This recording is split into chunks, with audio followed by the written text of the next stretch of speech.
మొదటి ప్రశ్న, ప్రతిపక్ష నేతల జీతభత్యాల చట్టం మొదటిసారిగా ఏ సంవత్సరంలో ఆమోదించబడింది?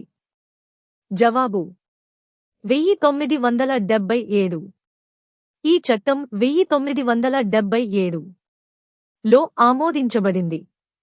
రెండు ప్రశ్న, పార్లమెంటులో ప్రధాన ప్రతిపక్ష హోదాకు సాధారణంగా ఎంత శాతం సీట్లు అవసరం? జవాబు 1/10 10%.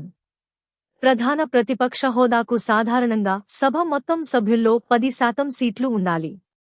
మూడో ప్రశ్న, ఆర్టికల్ 108 ప్రకారం లోక్సభ, రాజ్యసభల ఉమ్మడి సమావేశాన్ని జాయింట్ సిట్టింగ్ ఎవరు పిలుస్తారు?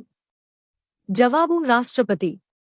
ఆర్టికల్ 108 ప్రకారం లోక్సభ, రాజ్యసభల ఉమ్మడి సమావేశాన్ని భారత రాష్ట్రపతి పిలుస్తారు. చివరి ప్రశ్న, రాష్ట్ర జాబితాలోని అంశాలపై పార్లమెంట్ చట్టం చేయడానికి అవకాశం ఇచ్చే ఆర్టికల్ ఏది? జవాబు ఆర్టికల్ 249. జాతీయ ప్రయోజనం దృష్ట్యా ఆర్టికల్ 249 కింద పార్లమెంట్ రాష్ట్ర జాబితాపై చట్టం చేయవచ్చు. మరిన్ని ఇలాంటి వీడియోల కోసం మా ఛానల్ని లైక్ అండ్ సబ్స్క్రైబ్ చేసుకోండి.